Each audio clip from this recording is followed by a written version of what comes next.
Lucy je jedno veľmi úsmevé dievča, ktoré spoznáva svet. Od jej 6 rokov jezdila na koňoch. Veľmi sa jej darilo. Veľmi.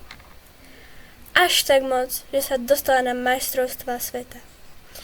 Pri jej druhej disciplíne sa však ale nešťastne zranila a upadla do kómy. Po pár mesiacoch sa z toho konečne dostala a svoju jazdickú kariéru povesila na špendlík. Dneska jej prišiel e-mail od jej bývalej trénerky, v ktorom stál. Ahoj Luci, tak ako sa cítiš? Viem, že je to už doba tvojho úrazu, ale aj tak sa pýtam. Celkom nám tu chýbaš, nechcel by si nás aspoň prísť navštíviť? Spýtaj sa rodičov, budem moc rada. Lucy neváhala ani sekundu a bežala za svojou kamarátkou všetko dohodnúť. Tess! Zakričala do telefónu Lucy, keď volala svojej kamoške. Áno, čo sa deje? Môžeš sa stretnúť v kaviarni za 5 minút. Áno, prečo? Všetko ti poviem v kaviarni. Odpovedala Lucy. Ale pohni si. To sa stretli v kaviarni a Lucy hneď začala hovoriť. Moja bývalá trénerka Kamila. Pamätáš? Pýtala sa Lucy Tess. Jasne, je tá sympatická, ale trochu prísna dáma. Odpovedala Tess. Kto by na ňu zapomnel? A čo s ňou? No tak poslala mi tento e-mail. Kukni. Lucy ukázala svojej kamarátke e-mail od trénerky. Tess sa na ňu pozrela s úsmevom na tvári a hneď vedela, čo po nej jej kamarátka chce, keďže ju veľmi dobre pozná. Tess jej odpovedala. Viem, čo po mne chceš a pomôžem ti veľmi ráda. A im tam s tebou pôjdem. Dobrý den, co si dáte? Pýtala sa predavačka. Dobrý deň, jeden cupcake vás poprosím. Slušne poprosila Lucy. Ja poprosím jeden malínový čaj. Poprosila Tess. Dobře, na to bude. Odvetila predavačka. Nechte si chutnat. Jeden malinový čaj a jeden cupcake. Predavačka dievčatom občerstvenie. Keď dievčatá dojedli, vydali sa za Lucy mamkou.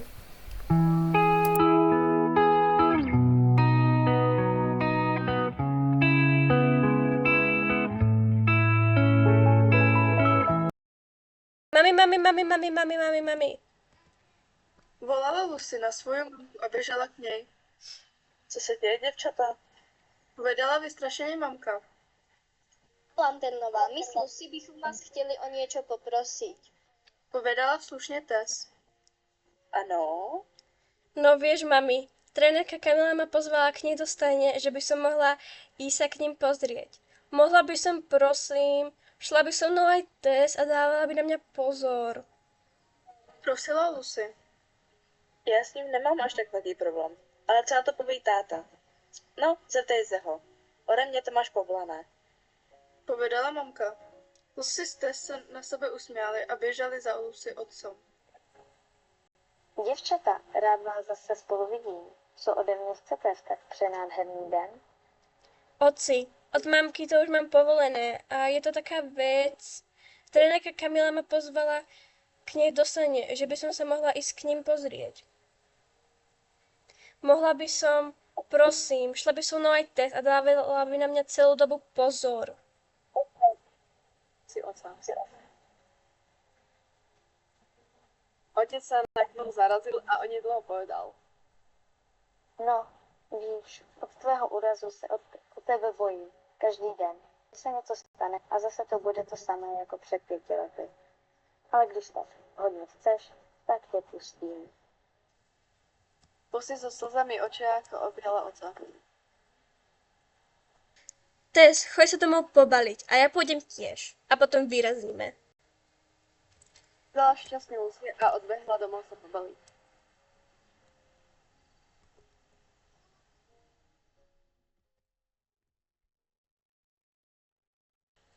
Dievčatá sa pobalili a bežali spolu na zástavku, z ktorej šli k Lucy devkovi, ktorý ich mal odviesť do stajne.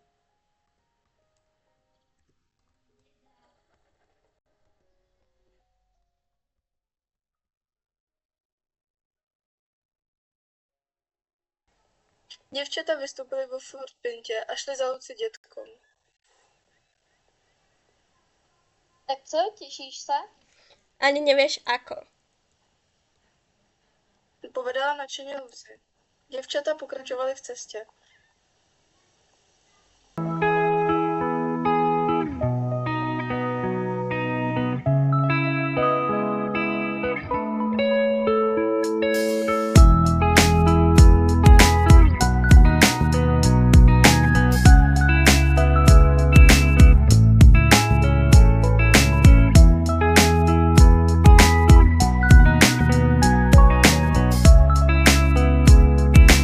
Děcko!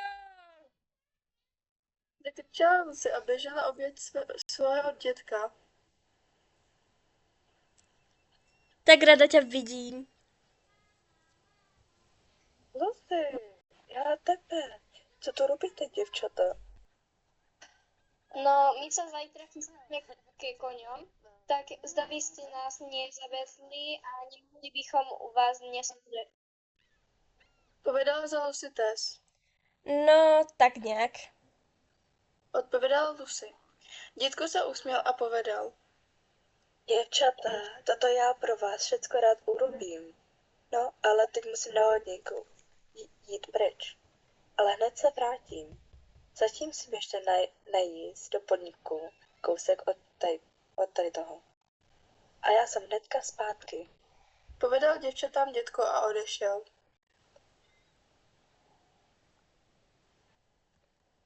Děvčata se išly vybalit. Dále se šli na jízdní restaurace. Po večeři šli už k dětkovi domů, připravit se na zítřek a uložit se k spánku. Další den ráno. Děvčata, vstávejte, za hodinu musíme vyrazit. Tak, abyste to stihli nachystat. Budil děvčata dětko. O chvíli obě děvčata vstaly a šli se převlíknout a najíst.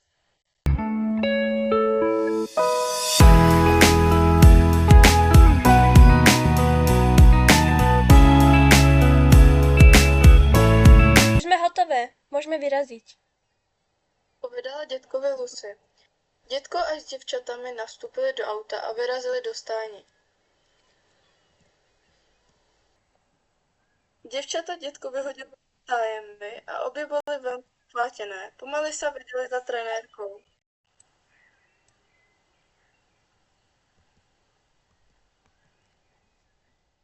Lucy, konečně tě vidím, těšila jsem se na tebe, povedala trenérka. A koho tu sebou máš? Toto je Tess, moje nejlepší kamarádka. A byla by som velmi rada, keby tu so mnou mohla být. Jasně, tak pojďte za mnou, ukážu vám místnost, kde máte nachystaný jezdecký oblečení. Tak se převlíkněte a pak jděte před výběh.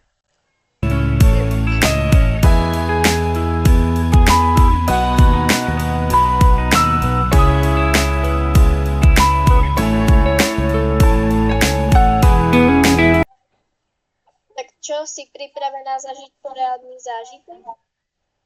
Zeptala se svý kamarádky. Lucy se na ní usmála a obě se vydali k výběhu.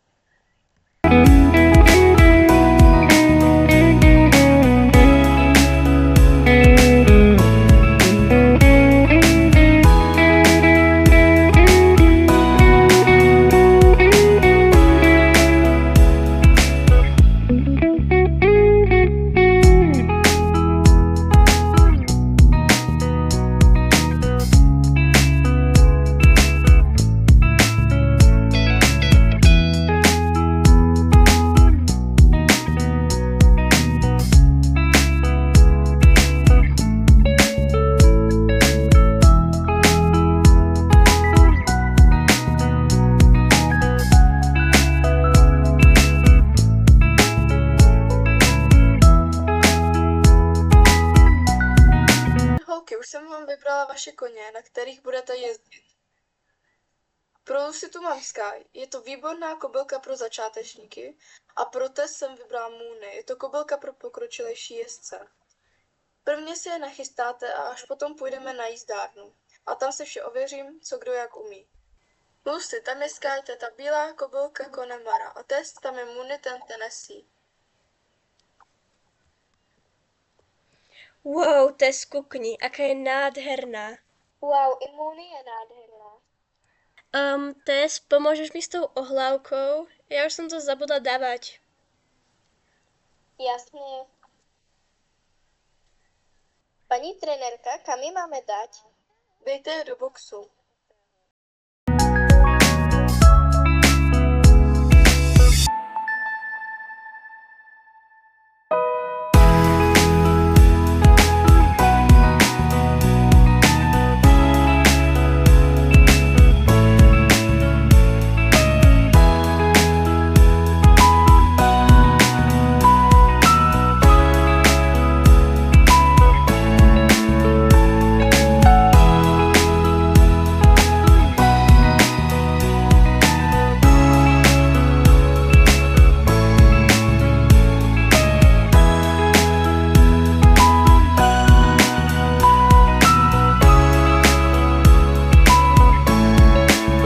Takže Lucy, vezmeš si tu posilovku a dáš ji na Sky. Potom si vezmeš sedlo a vyhodíš ho na ní. Potom se vezmeš uzdu a strčíš jí 2 prsty do úst a dáš jí udidlo. Vysvětlovala trenérka Lucy. Když si děvčata nachystali koně, tak si je odvedli k jízdárně.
Tess, zvládneš nasednout sama?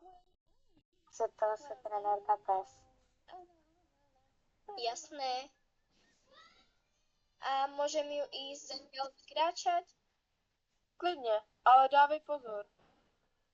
Vykřikla trenérka.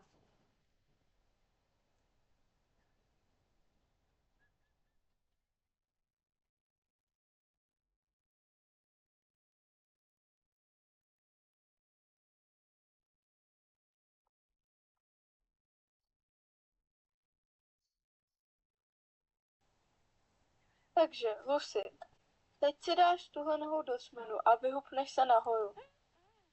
Povídala trenérka Lucy.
Kdo jsou ty dvě děvčata venku?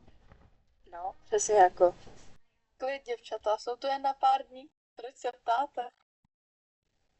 No, ta dívka, co je na Můny, tak fakt pěkně jezdí. Nepřijmeš ji k nám do klubu? Mohla by se nám hodit jako doplněk do sestavy. Co to na to? No, děvčata, to je upřímně dobrý nápad, ale co s tou druhou? Ta je úplná nula. Jak ji musíme využít? Neboj. Holky, pojďte sem na chvíli.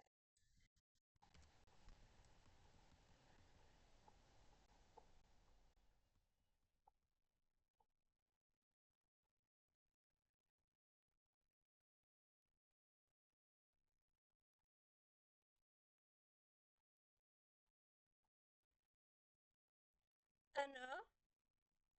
Co se děje, paní trenérka? Po konzultaci s holkami z mého klubu jsme se rozhodli, že vás přijmeme k nám. Tess se přidá k mým děvčatům a bude s nima trénovat na mistrovství světa. A Lucy, no pro tebe tu budou mít ty holky nějakou práci. Děvčata potom už len vykráčali koně.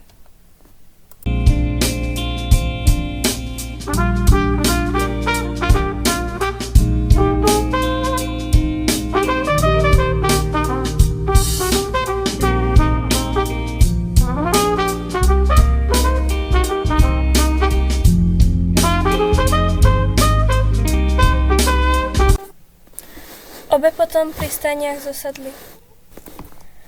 Následně už potom len odviedli koně do boxu, kde ich išli odsedlať.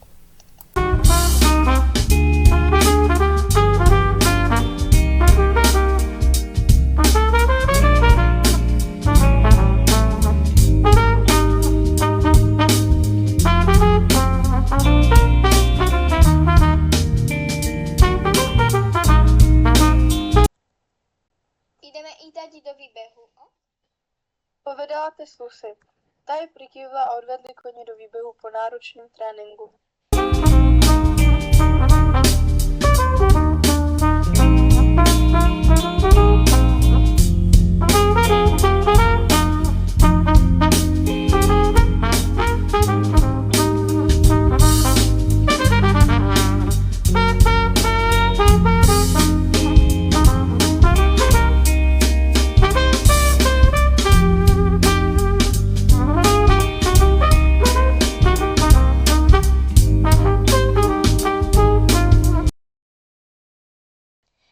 Ideme na večeru?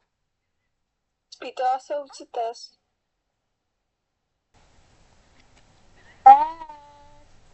Zakřičela Mia na Tess. Ano? Otočila se Tess.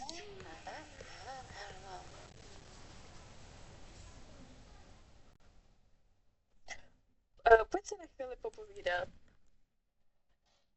Mluvila Sofia Tess. Počkaj na chvíľu, Lucy. Hneď som spať. Povedla Tess svoje nejlepší kamarádce.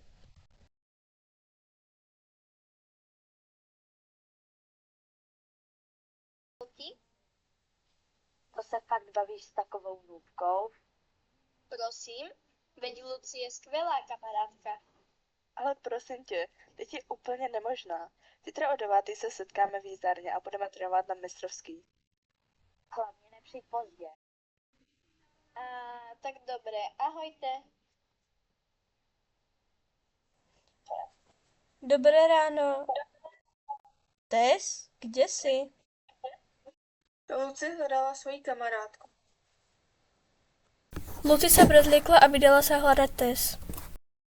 Keď Lucy prišla k jazdiarni, videla tam, ako Tess trénuje s niekým iným. Rozmýšľala prečo a prečo tam není aj ona. Lucy!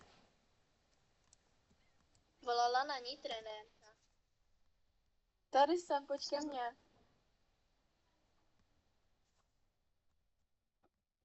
O 3 mesiace neskôr na majstrovstvách.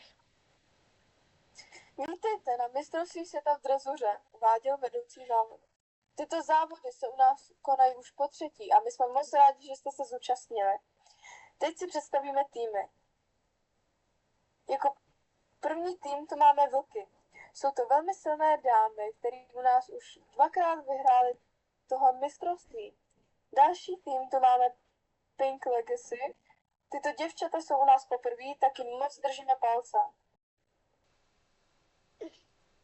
Jako další tým nám připraví na dráhu Pink Legacy.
Tak a toto bola posledná zostava a už tu máme rovno aj výsledky tohto ročných majstrovstiev sveta. Na 3. mieste sa umiestnili perlové dievčatá, gratulujeme. Na 2. mieste sa umiestnili vlci, gratulujeme. No a na 1. mieste sa umiestnili Pink Legacy, gratulujeme, poďte si po ceny.